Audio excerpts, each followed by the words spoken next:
तो दोस्तों आईपीएल का इंतजार खत्म हो चुका है। बस एक दिन बचा हुआ है और आईपीएल शुरू।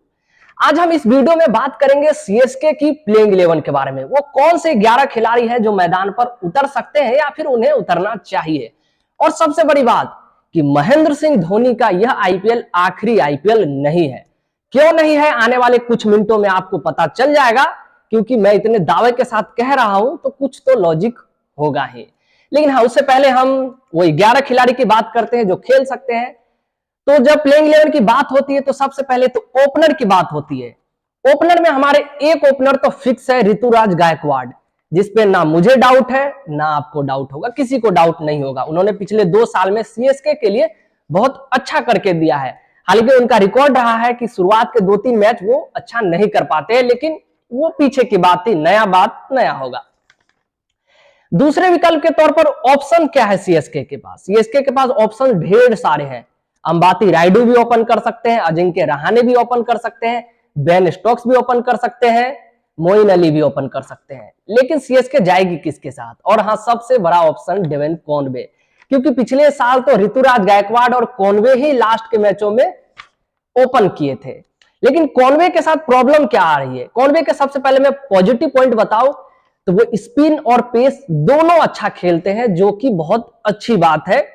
क्योंकि चेन्नई में अब मैच होंगे सीएसके के होम मैच, तो वहां पर स्पिन भी अच्छा चाहिए खेलने वाला और पेस भी अच्छा खेलने वाला चाहिए, जिसमें कॉनवे फिट बैठते हैं। लेकिन प्रॉब्लम यह है कि सीएसके कितने विदेशी खिलाड़ियों को खिलाएगी।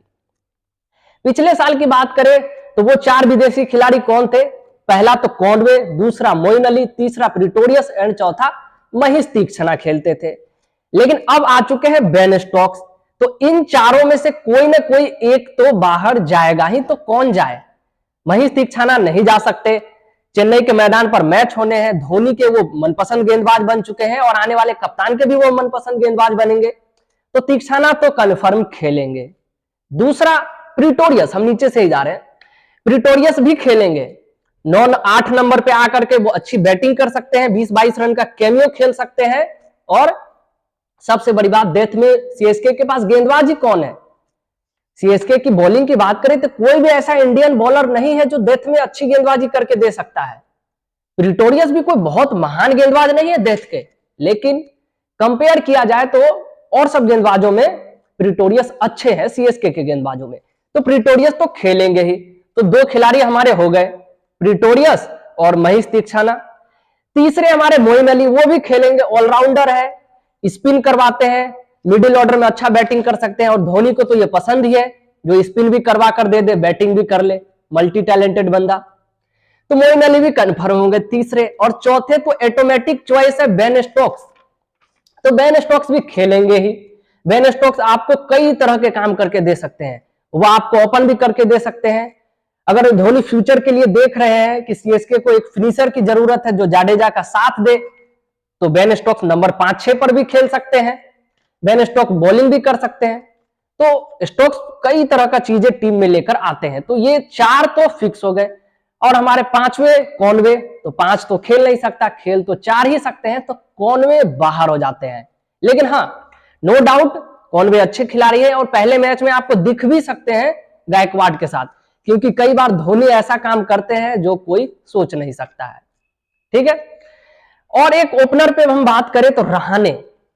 देखिए रहाणे का टीम में लिया क्यों गया है? सीधी सीधी अगर हम बात करें तो ये रॉबिन उथप्पा के रिप्लेसमेंट है।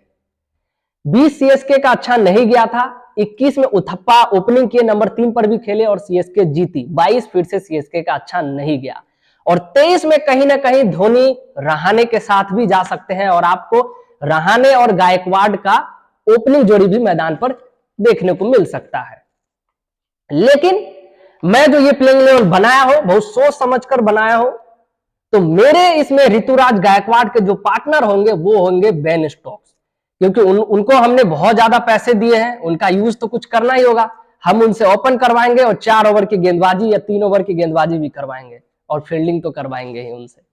तो उनका भरपूर यूज करेंगे। सीएसके के इतिहास में सबसे ज्यादा पैसा पाने वाले बेन स्टोक्स ही है, तो उनसे तो हम मल्टी टैलेंटेड रोल लेंगे ही।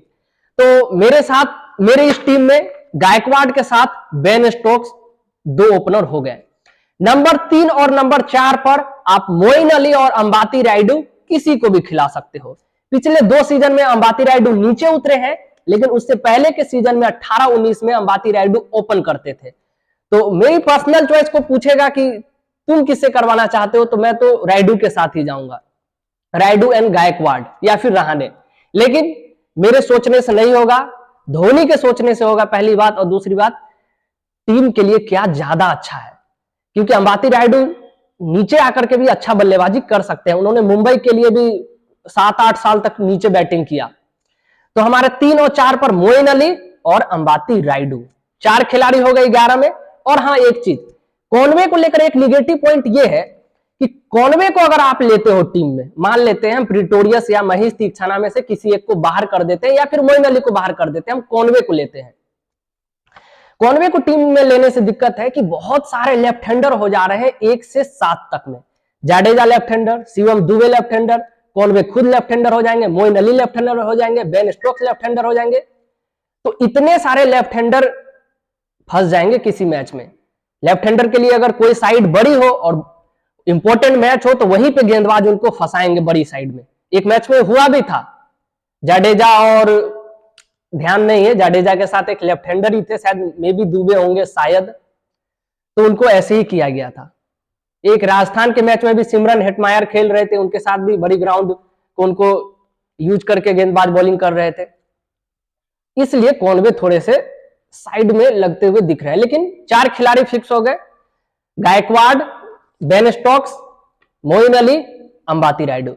5वें नंबर पर शिवम दुबे को हमने रखा है। शिवम दुबे पिछला साल ऑन एंड ऑफ रहा था, उन्होंने 1-2 मैच में अच्छा किया था, उसके बाद में उनका ठंडा रहा था, इसलिए तो सीएसके अच्छा नहीं कर पाई थी, खिलाड़ी उतने अच्छे नहीं कर पाए थे। दुबे को लेने का फायदा और नुकसान क्या है? दुबे बिग हिटर है, अच्छा बैटिंग करके दे सकते हैं, लेकिन धोनी चाहते थे उनसे 2 ओवर की गेंदबाजी, जो कि उन्होंने अच्छा करके बिल्कुल नहीं दिलाया है। एक मैच तो बिल्कुल 2022 में बिल्कुल दुबे ने ही हरवाया था, 25 रन खा गए थे लगभग। वो एक मैच जॉर्डन ने हरवाया था लगभग, वो भी 25 रन खा गए थे। तो दुबे को हमने अभी अपने टीम में नंबर 5 पर रखा है, लेकिन जरूरत पड़ी तो हम क्या करेंगे, धोनी क्या करेंगे कि दुबे को हटाएंगे, रहाणे को गायकवाड़ के साथ ओपन करवा देंगे और दुबे खेलेंगे तो मिडिल ऑर्डर में। लेकिन अब फिलहाल हमने शिवम दुबे को रखा है, रहाणे को नहीं रखा है। तो 5 पे शिवम दुबे हो गए। 6 और 7 पर आपको पता ही है, Ravindra Jadeja and Mahendra Singh Dhoni, no doubt है इनके पोजीशन पर। नंबर 8 पर हमारे प्रीटोरियस, जो कि तीसरे विदेशी खिलाड़ी है। प्रीटोरियस एकमात्र सीएसके के लिए कह सकते हैं उम्मीद है, जो कि डेथ में अच्छा गेंदबाजी कर दे सकते हैं। ये सीधे सीधे डीजे ब्रावो का रिप्लेसमेंट कहे जाते हैं, हालांकि डीजे ब्रावो को जैसा काम नहीं कर सकते हैं, ये किसी भी हालत में नहीं कर सकते हैं। कर दे तो सीएसके फैंस बहुत खुश होंगे, लेकिन बहुत मुश्किल है। डीजे ब्रावो जब अपने प्राइम में थे तो बहुत ज्यादा अच्छी गेंदबाजी करते थे, आप लोग सब जानते हो। लेकिन प्रीटोरियस भी देखते हैं, धोनी उनको मानते हैं कि वो डेथ में अच्छा गेंदबाजी कर सकते हैं। पिछले साल उनका यूज भी करने का प्रयास किया था, ऑन ऑफ वो भी रहे थे, इस साल देखते हैं। तो प्रीटोरियस हमारे नंबर 8 पे हो गए। नंबर 9 पर दीपक चाहर, नो डाउट, पिछले साल नहीं खेल पाए थे, इस साल आएंगे, स्विंग करवाएंगे और शुरुआती विकेट दिलाएंगे आपको। 10वें नंबर पर तो हमारे लिस्ट में होने चाहिए थे मुकेश चौधरी। पूरा जोर शोर से हमने पिछले साल कहा था कि मुकेश चौधरी और दीपक चाहर का स्विंग गेंदबाजी शुरुआत में देखने को मिलेगी, लेकिन मुकेश चौधरी चोटिल हो चुके हैं, तो मुकेश चौधरी आपको देखने को अभी नहीं मिलेंगे। उसके जगह हमने तुषार देशपांडे लिया है। ये भी अच्छे गेंदबाज है, शुरुआती मैच में पिछले साल खेले भी थे, थोड़े इनको रन पड़ गए थे इसलिए ये बाहर हो गए थे आगे चल के, लेकिन ये अच्छा कर सकते हैं। तो नंबर 10 पे पांडे हो गए, देशपांडे हो गए। 11वें पर महेश तीक्षणा, मिस्ट्री स्पिनर कह सकते हो मिला जुला के इनकर, और चेन्नई के मैदान पर इनका अच्छा यूज होगा। तो 11 खिलाड़ी हो गए हमारे, गायकवाड़, बेन स्टोक्स, मोइन अली, अंबाती रायडू, शिवम दुबे, जाडेजा, धोनी, धोनी के बाद प्रीटोरियस, दीपक चाहर, तुषार देशपांडे और महेश तीक्षणा। ये हमारे 11 खिलाड़ी। अब इस 11 खिलाड़ी में कहने की बात क्या क्या है। पहली बात तो इसमें बॉलिंग ऑप्शन 8 है, जिसमें से 7 बॉलिंग ऑप्शन का धोनी यूज करेंगे। और धोनी का इतिहास रहा है, उनके पास जितने ज्यादा बॉलिंग ऑप्शन रहते हैं उनका दिमाग उतना फास्ट चलता है, उतना वो औरों से आगे चलते हैं। इसमें बॉलिंग ऑप्शंस की बात करें Ben Stokes 1, Moeen Ali 2, Pretorius 3, Maheesh Theekshana 4। ये चारों विदेशी खिलाड़ी हमारे गेंदबाजी बॉलिंग करेंगे। 5वें रविंद्र जडेजा, 6ठे दीपक चाहर और 7वें शिवम दुबे भी बॉलिंग कर सकते हैं और देश पांडे 8वें, तो बॉलर है ही। लेकिन मुझे ऐसा लगता है, पर्सनली मेरे से पूछा जाए, दुबे यदि अच्छा नहीं करते हैं बैट के साथ तो दुबे को टीम से थोड़ा सा साइड बैठाया जाए, रहाणे को ओपन करवाया जाए गायकवाड़ के साथ, क्योंकि दुबे की गेंदबाजी सीएसके को नहीं चाहिए। 7 गेंदबाज ऑलरेडी है, 8वें दुबे हो जाते हैं और इन्होंने पिछले साल अच्छा नहीं भी किया था। बाकी देखते हैं, जरूरत के हिसाब से धोनी यूज कर सकते हैं। कभी अगर वानखेड़े में मैच है और फ्लैट बैटिंग विकेट है तो दुबे भी आपको खेलते हुए दिख सकते हैं। और हाँ, कहीं नहीं कहीं देखिएगा रहाणे का ये साल अच्छा जा सकता है यदि उनको मौका मिल गया तो। रॉबिन उथप्पा के साथ भी सेम यही हुआ था। राजस्थान में थे उससे पहले, सीएसके में आने से पहले तो सबसे पहले कोलकाता में थे, उसके बाद राजस्थान में गए। राजस्थान में वो मिडिल ऑर्डर में खेलते थे, कभी ड्रॉप होते थे, कभी खेलते थे। सीएसके में आए, उन्होंने एक बार चैंपियन भी बना दिया सीएसके को 21 में। ठीक रहाणे के साथ भी ऐसा हुआ, पहले तो राजस्थान में काफी साल खेले, इसके बाद दिल्ली में आए, दिल्ली में वो भी मिडिल ऑर्डर में कभी ड्रॉप होते थे, कभी खेलते थे, और अब सीएसके में आए हैं। तो मे भी सीएसके के लिए रहाणे अच्छा साबित हो सकते हैं और आपको खेलते हुए भी दिख सकते हैं।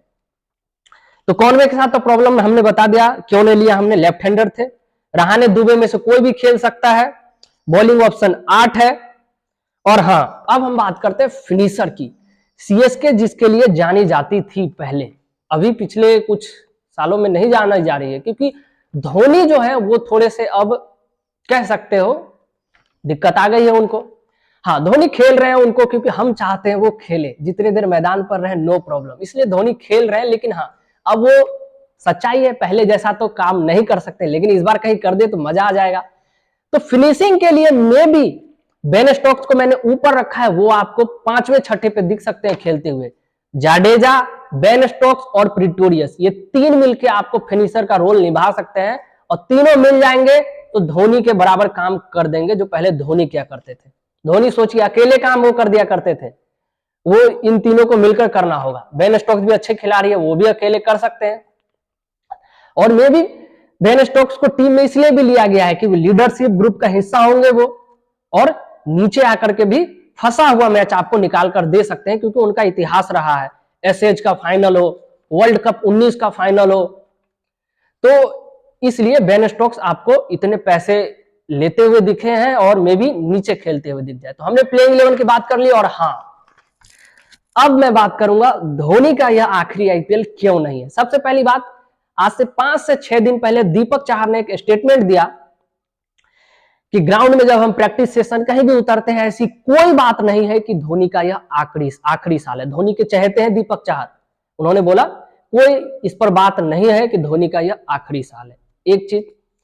दूसरी चीज, धोनी यदि अच्छा करेंगे तो आगे भी खेलेंगे 1 साल, क्योंकि फैंस चाहते हैं धोनी मैदान पर खेले और टीम ओनर भी चाहते हैं। फिर कौन रोक सकता है?